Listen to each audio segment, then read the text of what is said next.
നമസ്കാരം ഫ്രണ്ട്സ്, ഗരം മസാലയുടെ പുതിയൊരു എപ്പിസോഡിലോട്ട് എല്ലാവർക്കും സ്വാഗതം. ഇന്ന് ഞാൻ വന്നിട്ടുള്ളത് ഒരു ക്രാഫ്റ്റ് ആയിട്ടാട്ടോ. നമ്മൾ വേസ്റ്റിലോട്ട് ഇടുന്ന ബോട്ടിൽ ഉപയോഗിച്ചിട്ട് ഉണ്ടാക്കിയെടുത്തിട്ടുള്ള ക്രാഫ്റ്റാണ്. നല്ലൊരു ഇൻഡോർ പ്ലാന്ററായിട്ട് നമുക്കിത് യൂസ് ചെയ്യാം. ഇത് ഞാൻ മണി പ്ലാന്റ് ആണ് പ്ലാന്റ് ചെയ്തിട്ടുള്ളത്. അപ്പോൾ നമുക്ക് വീഡിയോ കാണാം എങ്ങനെയാണ് ഞാൻ ഈ ഒരു ബോട്ടിലിനെ ഇതുപോലെയുള്ള അടിപൊളിയായിട്ടുള്ള ഇൻഡോർ പ്ലാന്ററാക്കി മാറ്റിയതെന്ന്. അപ്പോൾ ഞാൻ വേസ്റ്റിലോട്ട് ഇടാൻ വേണ്ടി പോകുന്ന ബോട്ടിലാണ്. നല്ല ബോട്ടിലാട്ടോ ഇത്. അപ്പോൾ നമ്മൾ ആദ്യം ചെയ്യുന്നത് ഈ ബോട്ടിലിൻ്റെ ഈ ഭാഗം കട്ട് ചെയ്ത് മാറ്റണം. ഈ ഭാഗം ഇങ്ങനെ കട്ട് ചെയ്ത് മാറ്റാം.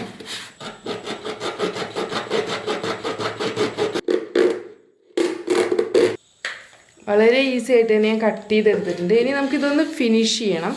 അതിന് മുൻപായിട്ട് നമ്മൾ എന്ത് ഒരു പ്ലാന്റ് ചെയ്യുകയാണെങ്കിലും വെള്ളം പുറത്തോട്ട് പോകാനുള്ള ഒരു ഫെസിലിറ്റി വേണം. അപ്പോൾ നമ്മൾ സാധാരണ അടിയിൽ ഹോൾസ് ഉണ്ടാക്കുകയാണ് ചെയ്യാറ്.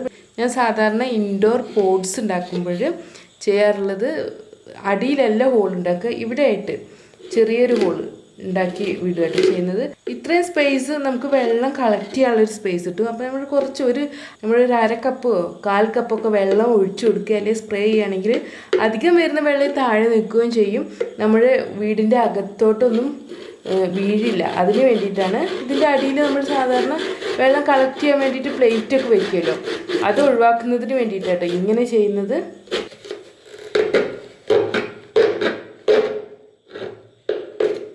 അപ്പോൾ നമ്മുടെ ഈ ഇൻഡോർ പോട്ടിന് വേണ്ടിയിട്ടുള്ള ഡ്രെയിനേജ് റെഡി ആക്കിയിട്ടുണ്ട്. ഇനി ഇതിൻ്റെ മുകൾ ഭാഗം ഒന്ന് ഫിനിഷ് ചെയ്തെടുക്കാം. ഇവിടെ ഞാനൊരു അയൺ ബോക്സ് ചൂടാകാൻ വേണ്ടി വെച്ചിട്ടുണ്ട് കേട്ടോ. നമ്മൾ കട്ട് ചെയ്ത ഈ ബോട്ടിൽ ഈ അയൺ ബോക്സിൻ്റെ മുകളിലായിട്ട് നമുക്കിങ്ങനെ വെക്കാം. ഇതുപോലെ നമുക്ക് ഉള്ളിലേക്ക് ഒന്ന് പ്രസ് ചെയ്ത് കൊടുക്കാം കേട്ടോ. ചൂടോടുകൂടെ തന്നെ ഒന്ന് പ്രസ് ചെയ്ത് കൊടുത്താൽ മതി. അപ്പോൾ നല്ലൊരു ഫിനിഷിങ് കിട്ടും. കണ്ടില്ലേ, ഇവിടെ ചൂടായി വരുന്ന ഇതേ സമയത്ത് ചെറിയ ചൂടുണ്ടാവും. ഇനി ഇങ്ങനെ പിടിക്കാൻ ബുദ്ധിമുട്ടാണെങ്കിൽ തുണി ഉപയോഗിച്ചിട്ട് പിടിച്ചാൽ മതി. ഇപ്പോൾ നമ്മുടെ ബോട്ടിൽ ഫിനിഷ് ആയിട്ടുണ്ട് കേട്ടോ. ഇനി വേണമെങ്കിൽ നമുക്ക് ഇപ്പോൾ തന്നെ കാണാൻ നല്ലൊരു ബോട്ടിലല്ലേ, ഇങ്ങനെ ഡയറക്റ്റ് തന്നെ നമുക്ക് പ്ലാന്റ് ചെയ്യാം. അതല്ലെങ്കിൽ ജസ്റ്റ് ഒരു പെയിൻറ്റ് ചെയ്യാം, അല്ലെങ്കിൽ ഡിഫറെൻ്റ് ആയിട്ടുള്ള ആർട്ടുകൾ എന്തെങ്കിലും ചെയ്യാൻ ഉദ്ദേശിക്കുന്നുണ്ടെങ്കിൽ അതൊക്കെ ചെയ്യാം കേട്ടോ. ഞാനിവിടെ ന്യൂസ് പേപ്പർ എടുക്കുക കേട്ടോ. നമ്മുടെ ഈ പ്ലാന്റർ ഞാൻ വെക്കാൻ ഉദ്ദേശിക്കുന്നത് എൻ്റെ ഡ്രോയിങ് റൂമിലാണ്. അപ്പോൾ ഡ്രോയിങ് റൂമിലായതുകൊണ്ടാണ് ഞാൻ ന്യൂസ് പേപ്പേഴ്സ് സ്റ്റിക്ക് ചെയ്യാൻ ഉദ്ദേശിച്ചത്. ബ്ലാക്ക് ആൻഡ് വൈറ്റ് യൂസ് ചെയ്യാം നമുക്ക് ന്യൂസ് പേപ്പറിൽ തന്നെ. അപ്പോൾ നമുക്ക് ചെറിയ ചെറിയ പീസുകളാക്കിയിട്ട് ഈ ന്യൂസ് പേപ്പർ കട്ട് ചെയ്തെടുക്കാം ആദ്യം. അപ്പോൾ ഞാനിവിടെ ഒരു ബൗൾ എടുത്തിട്ടുണ്ട്. ഇതിലോട്ട് നമുക്ക് കുറച്ച് വെള്ളം ഒഴിക്കാം കേട്ടോ. ഒരു 2-3 ടേബിൾ സ്പൂൺ വെള്ളം മതി. അടുത്തതായിട്ട് ഇതിലോട്ട് നമുക്ക് ഗം ഒഴിക്കാൻ വേണ്ടേ, ഇത് മതി. ഇനി നമുക്കിത് നന്നായിട്ട് ഒന്ന് മിക്സ് ചെയ്തെടുക്കാം. ഇനി നമ്മൾ നേരത്തെ കട്ട് ചെയ്ത് വെച്ചിട്ടുള്ള പേപ്പേഴ്സ് ഇതിലോട്ട് വെക്കാം കേട്ടോ. ഓരോന്ന് സെപ്പറേറ്റ് ആക്കിയിട്ട് തന്നെ വെക്കണം. നമ്മുടെ ബോട്ടിലാട്ടോ ഇത്. നമ്മൾ നേരത്തെ കട്ട് ചെയ്ത് ഡ്രെയിനേജൊക്കെ സെറ്റ് ചെയ്ത് റെഡിയാക്കി വെച്ച ബോട്ടിലാണ്. അപ്പോൾ ഇനി ഈ ബോട്ടിലിൻ്റെ മുകളിലായിട്ട് നമുക്ക് ഈ പേപ്പേഴ്സ് ഒട്ടിക്കാം. ഒരേ ലെവലിൽ വെക്കണം എന്നൊന്നുമില്ല. ഇതിപ്പോൾ ഇങ്ങനെ വെച്ച് നമുക്ക് ക്രോസ് ചെയ്ത് വെക്കാം. അതൊക്കെ ഓരോരുത്തരുടെയും ഐഡിയക്ക് അനുസരിച്ച് ചെയ്യാം. നമുക്ക് ഇനി തിരിച്ച് വെക്കാം, മറിച്ച് വെക്കാം, അതൊന്നും ഒരു പ്രശ്നമല്ല കേട്ടോ. അപ്പോൾ ഇതുപോലെ നമുക്ക് നമ്മുടെ ബോട്ടിൽ ഫിനിഷ് ചെയ്യണം. മുകളിൽ ഈ ഭാഗം ഞാനൊരു ബോർഡറാക്കി വെക്കുകയാണ്, അതുപോലെ തന്നെ ഈ അടിഭാഗം ബോർഡറാക്കി വെക്കുകയാണ്. അപ്പോൾ അതിൻ്റെ താഴെയായിട്ട് വേണം നമുക്ക് വെക്കാൻ. ഓക്കെ, അപ്പോൾ നമുക്ക് ഈ ബോട്ടിൽ ഫിനിഷ് ചെയ്യാം. അപ്പോൾ ഞാൻ സ്റ്റിക്ക് ചെയ്ത് വെച്ചിട്ടുണ്ട്. ഇനി ഇതൊന്ന് ഉണങ്ങട്ടെ കേട്ടോ. അതിനുശേഷം നമുക്ക് ബാക്കിയുള്ള വർക്ക് ചെയ്യാം. അപ്പോൾ ഫ്രണ്ട്സ്, നമ്മൾ റെഡിയാക്കി വെച്ചിട്ടുള്ള നമ്മുടെ പോട്ടാട്ടോ ഇത്. ഒട്ടിച്ച് വെച്ചിട്ടുള്ള പേപ്പറൊക്കെ നന്നായിട്ട് തന്നെ ഉണങ്ങി വന്നിട്ടുണ്ട്. ഞാനിവിടെ 3 പോട്ടുകളാണ് സെറ്റ് ചെയ്ത് വെച്ചിട്ടുള്ളത്. ഇനി അടുത്തത് നമുക്കിത് പെയിൻറ്റ് ചെയ്യാണ് വേണ്ടത്. ഞാനിവിടെ ചെയ്യുന്നത് വാർണിഷ് കേട്ടോ. കാരണം നമ്മൾ പേപ്പറൊക്കെ ഒട്ടിച്ച് റെഡിയാക്കി വെച്ചതല്ലേ. അപ്പോൾ വാർണിഷ് ചെയ്യുകയാണെങ്കിൽ ഒന്നുകൂടെ നല്ലൊരു ഫിനിഷിങ് ഉണ്ടായിരിക്കും. പിന്നെ അതുപോലെ തന്നെ നമുക്ക് വാഷ് ചെയ്യാനൊക്കെ സൗകര്യമായിരിക്കും കേട്ടോ. വാർണിഷ് ചെയ്യുമ്പോൾ നമ്മൾ ഈ പേപ്പറിന് കംപ്ലൈൻ്റ് ഒന്നും വരില്ല. ഹാൻഡിൽ ചെയ്യാനും എല്ലാത്തിനും നല്ലതാണ്. പിന്നെ നല്ലൊരു ഗ്ലോ കൂടെ കിട്ടും. ഇവിടെ ഞാൻ യൂസ് ചെയ്യുന്നത് സിന്തറ്റിക് ക്ലിയർ വാർണിഷാണ്. സിംഗിൾ കോട്ടോ അല്ലെങ്കിൽ ഡബിൾ കോട്ടോ കൊടുക്കാം കേട്ടോ. ഡബിൾ കോട്ടോ ആണെങ്കിൽ ഒന്നുകൂടെ നന്നായിരിക്കും.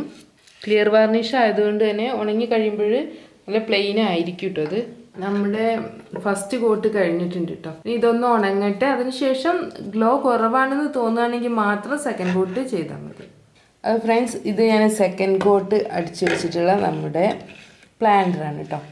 ഒരു ഡിഫറെൻ്റ് ആയിട്ടുള്ളൊരു പ്ലാന്റർ നമ്മുടെ റെഡി ആയിട്ടുണ്ട്. ഇനി നമുക്ക് വേണ്ടത് പ്ലാന്റ് ചെയ്യാണ്. ഇതിൽ ഏത് ചെടി വേണമെങ്കിലും നമുക്ക് പ്ലാന്റ് ചെയ്യാം. ഞാനിത് ഇൻഡോർ വെക്കാനായിട്ട് ഉദ്ദേശിക്കുന്നത്. അപ്പോൾ ഇൻഡോറിൽ വെക്കാൻ നമുക്ക് ഏറ്റവും നല്ലത് നമ്മുടെ സ്നേക്ക് പ്ലാന്റ് തന്നെയാണ്. ഞാനിവിടെ ഫിക്സ് ചെയ്യുന്നത് സ്നേക്ക് പ്ലാന്റ് ആണ്. അപ്പോൾ നമുക്ക് പോട്ട് ചെയ്യാൻ വേണ്ടിയിട്ട് ആദ്യം നമ്മുടെ ഈ ഡ്രൈനേജ് ഉണ്ടല്ലോ അത് ഫില്ല് ചെയ്യുന്നത് വരെ ഞാൻ കല്ല് വെക്കട്ടെ ചെയ്യാറ്. അങ്ങനെയെങ്കിൽ വെള്ളം ആ കല്ലിൻ്റെ ഇടയിൽ വന്ന് നിൽക്കും ചെയ്യും. ഇവിടെ ഫുള്ള് നമ്മൾ പോട്ടി മിക്സ് വെക്കുകയാണെങ്കിൽ വെള്ളം അധികം വരികയാണെങ്കിൽ പുറത്തോട്ട് ഒലിച്ച് വരാനുള്ള സാധ്യതയുണ്ട്.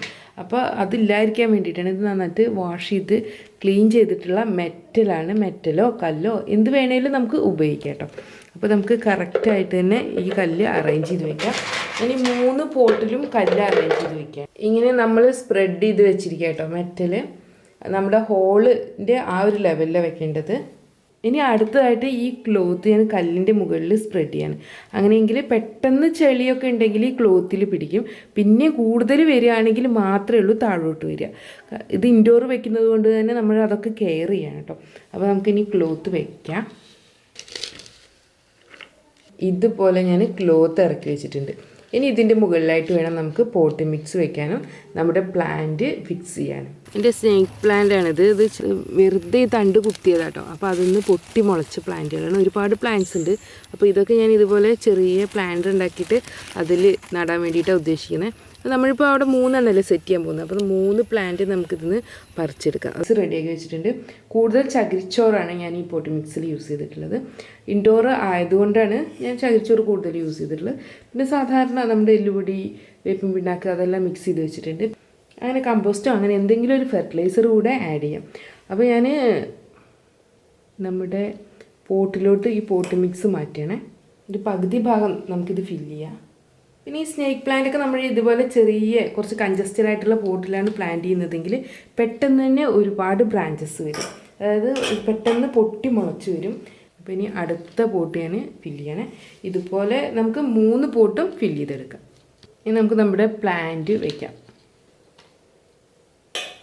ഇത്ര മതി. ഇനി ഇതിൻ്റെ മുകളിൽ നമുക്ക് പെബിൾസ് കൊണ്ടൊക്കെ ഒന്നുകൂടെ ഡെക്കറേറ്റീവ് ചെയ്യാം കേട്ടോ. അത് എന്താണ് കയ്യിലുള്ളതെങ്കിൽ പെബിൾസ് യൂസ് ചെയ്യാം, അല്ലെങ്കിൽ ക്ലേ ബോൾസ് യൂസ് ചെയ്യാം. എന്താണ് കയ്യിലുള്ളതെങ്കിൽ യൂസ് ചെയ്യാം. ഫ്രണ്ട്സ്, നമ്മുടെ പ്ലാന്ററിൽ പ്ലാന്റ് ചെയ്ത് കഴിഞ്ഞ് ഡിഫറെൻ്റ് ആയിട്ടുള്ളൊരു പ്ലാന്ററില്ലേ, കാണാൻ നല്ല ഭംഗിയില്ലേ. വേണമെങ്കിൽ ഞാൻ നേരത്തെ പറഞ്ഞ പോലെ തന്നെ ഇവിടെ ഒന്ന് ഡെക്കറേറ്റ് ചെയ്യുക കൂടെ ചെയ്യാം കേട്ടോ. വേറെ ഒന്നുമല്ല, പെബിൾസ് യൂസ് ചെയ്യാം. അതുപോലെ അല്ലെങ്കിൽ പിന്നെ നമുക്ക് ക്ലേ ബോൾസോ അല്ലെങ്കിൽ നല്ല ബീഡ്സോ ഒക്കെ യൂസ് ചെയ്തിട്ട് നമുക്കിത് ഡെക്കറേറ്റ് ചെയ്യാം. അങ്ങനെ പെബിൾസൊക്കെ ചെയ്യുകയാണെങ്കിൽ ഇതിൻ്റെ മുകളിൽ മെഷൊക്കെ വെച്ചിട്ട് വേണം കേട്ടോ ചെയ്യാൻ വേണ്ടിയിട്ട്. എന്നാൽ ഞാൻ കുറച്ച് നാച്ചുറലായിട്ടാണ് ഡെക്കറേറ്റ് ചെയ്യുന്നത്, വേറൊന്നുമില്ല. ഇവിടെ ഞാൻ എടുത്തിട്ടുള്ളത് കാടമുട്ടയുടെ തോടാട്ടോ. എൻ്റെ ഇൻഡോർ പ്ലാന്റ്സിനൊക്കെ ഞാൻ ഡെക്കറേറ്റ് ചെയ്യാൻ വേണ്ടിയിട്ട് യൂസ് ചെയ്യുന്നത് ഈ കാടമുട്ടയുടെ തോടാണ്. കാടമുട്ട ഇങ്ങനെ ഓംലെറ്റ് ഉണ്ടാക്കുമ്പോഴാണ് ഇങ്ങനെയാണ് തോടെടുക്കാറ് കേട്ടോ.